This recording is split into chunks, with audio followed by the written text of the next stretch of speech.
Hello दोस्तों, I welcome to study संतोष दमन।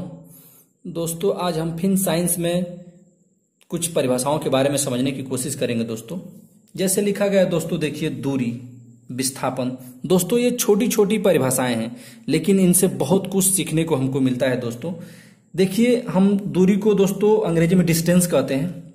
दोस्तों, इसकी परिभाषाएं आप लोग सभी लोग को पता होगा, नहीं भी पता है तो हम बता दे रहे हैं। दोस्तों, नियत समय अंतराल में कण द्वारा तय की गई कुल पथ की लंबाई को, दोस्तों पथ की कुल लंबाई को दूरी कहते हैं। दोस्तों, लेकिन परिभाषाओं से काम नहीं चलेगा। दोस्तों देखिए, हम एक रफ डायग्राम के द्वारा हम आपको समझाने की कोशिश करते हैं।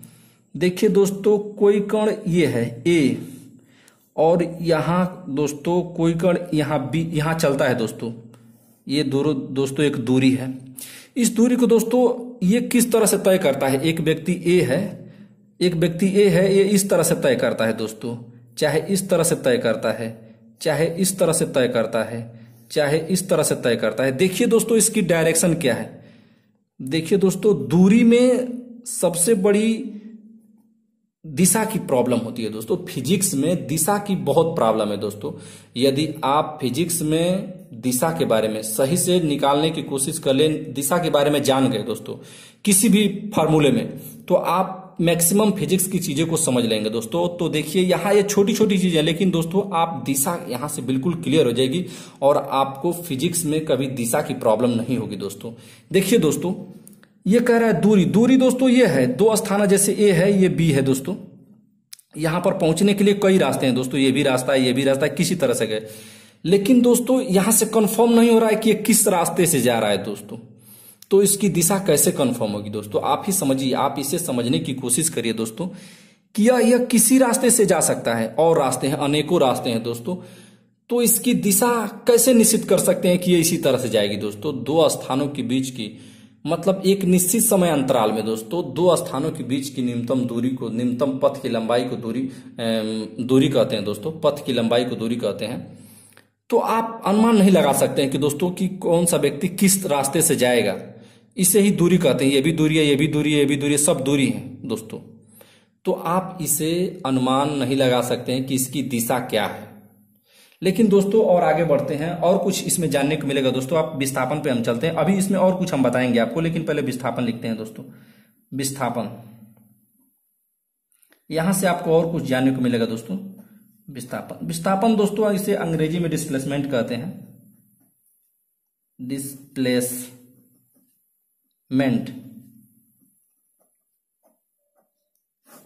डिस्प्लेसमेंट कहते हैं। दोस्तों यह कहता है, दोस्तों देखिए समझिए इसे, दो बिंदुओं की न्यूनतम दूरी को दोस्तों हम डिस्टेंस कहते हैं, विस्थापन कहते हैं, डिस्प्लेसमेंट कहते हैं। दो बिंदुओं की न्यूनतम दूरी को दोस्तों देख लीजिए, ए और ये बी है, इसके बीच की न्यूनतम दूरी को दोस्तों, न्यूनतम दूरी कौन सी होगी? दोस्तों एकदम सीधी सीधी होगी। दोस्तों आप इसे समझिए। दोस्तों आप यहां से दिशा भी समझेंगे और यहां से दूरी में भी कंफर्म होगा। इस डिस्टेंस की भी परिभाषा यहां से और अच्छे से समझेंगे।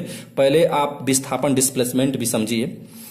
कह रहा है कि दो बिंदुओं की न्यूनतम दूरी, सबसे न्यूनतम दूरी को विस्थापन कहते हैं, डिस्प्लेसमेंट कहते हैं। दोस्तों आप देख लिए कि यहां दिशा आ रही है कि नहीं आ रही है। दोस्तों यदि दो बिंदु है और उसकी न्यूनतम दूरी एकदम सीधी होगी, दोस्तों चाहे यहां ले लीजिए बी को, चाहे कहीं भी आप बी को ले लीजिए। दोस्तों यहां ले लीजिए बी को, तो जब इसमें खींचेंगे दोस्तों तो एकदम सीधी रेखा आएगी। दोस्तों एकदम सीधी रेखा आएगी। दोस्तों तो इससे एक कंफर्म हो रही है दोस्तों कि ये जो दो बिंदु हैं वो एक ही पथ होगा।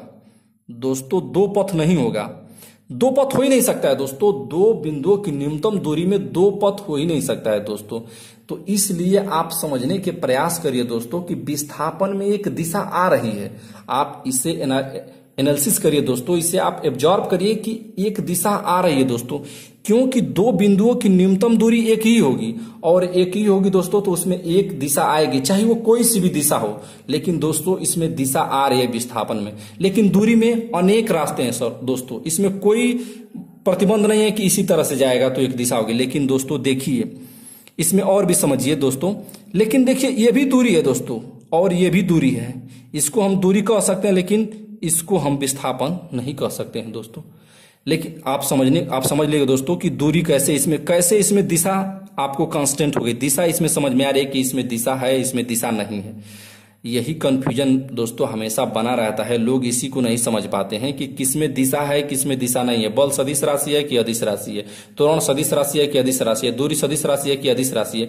लेकिन आप इसे बस इस दो परिभाषाओं से ही दोस्तों पूरी फिजिक्स में दिशा को फाइंड कर लेंगे दोस्तों। बिल्कुल आपको दिक्कत नहीं होगी। देखिए दोस्तों, दूरी है तो दूरी में दोस्तों दिशा कंफर्म नहीं कर पाएंगे आप। किस रास्ते से जा रहे हैं जब हमको पते नहीं है तो दोस्तों दिशा कैसे पता होगी। जब हमको किस रास्ते से, पथ ही नहीं पता है कि किस पथ से जाना है, किसी भी पथ से जा सकते हैं, वो दूरी हो जाएगी। लेकिन दोस्तों यही विस्थापन देखिए, विस्थापन वो दो बिंदुओं की, मान लीजिए चाहे ये बी हो गया, चाहे बी ये डैश हो गया, ये डबल डैश हो गया दोस्तों, तो ये कंफर्म है कि दो बिंदुओं की बीच की न्यूनतम दूरी कोई हम विस्थापन कहते हैं। तो कंफर्म हो गया दोस्तों, दो बिंदुओं के बीच में एक ही रेखा खींच सकते हैं, वो न्यूनतम दूरी होगी। दो न्यूनतम दूरी नहीं हो सकती है दोस्तों दो बिंदुओं के बीच की दूरी में। तो इसीलिए इसमें एक दिशा आ रही है। जब एक पथ हो जाएगा दोस्तों तो एक दिशा हो जाएगी, चाहे वो कोई सी भी दिशा हो, चाहे कोई भी दिशा हो, चारों दिशाओं में, आठों दिशाओं में कोई भी दिशा हो, लेकिन एक दिशा उसमें आ जाएगी। देखिए दोस्तों, दूरी कभी निगेटिव नहीं हो सकती है, ना जीरो हो सकती है।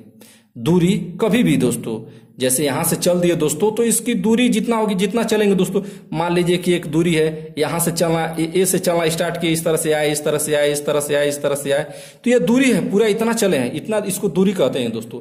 ये पूरी दूरी होगी दोस्तों, यहां से यहां फिर चल के आए हैं तो ये पूरी दूरी होगी। लेकिन दोस्तों विस्थापन में अलग है।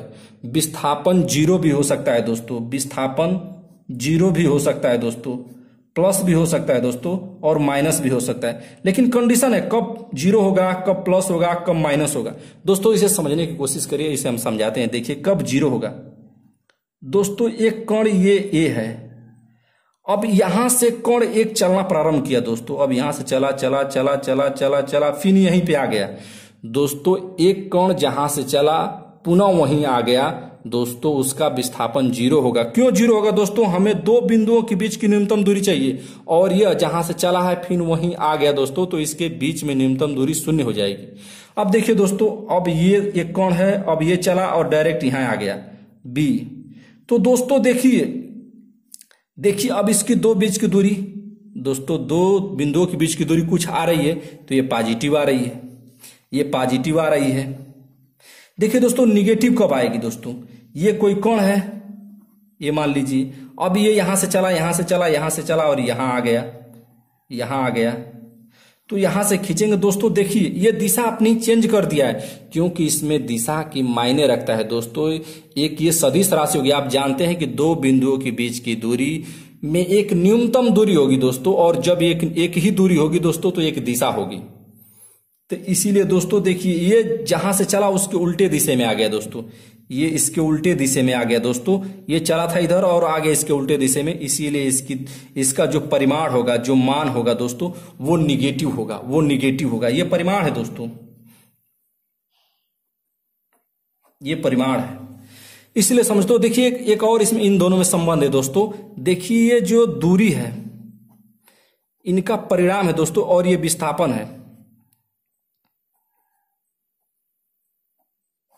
ये विस्थापन है दोस्तों, इनका परिमाण है। दूरी हमेशा विस्थापन से बड़ी होगी या बराबर होगी दोस्तों, ये परिमाण है, ये परिमाण है दोस्तों। आई होप कि दोस्तों आपको कुछ यहां से जानने को मिला होगा। धन्यवाद दोस्तों।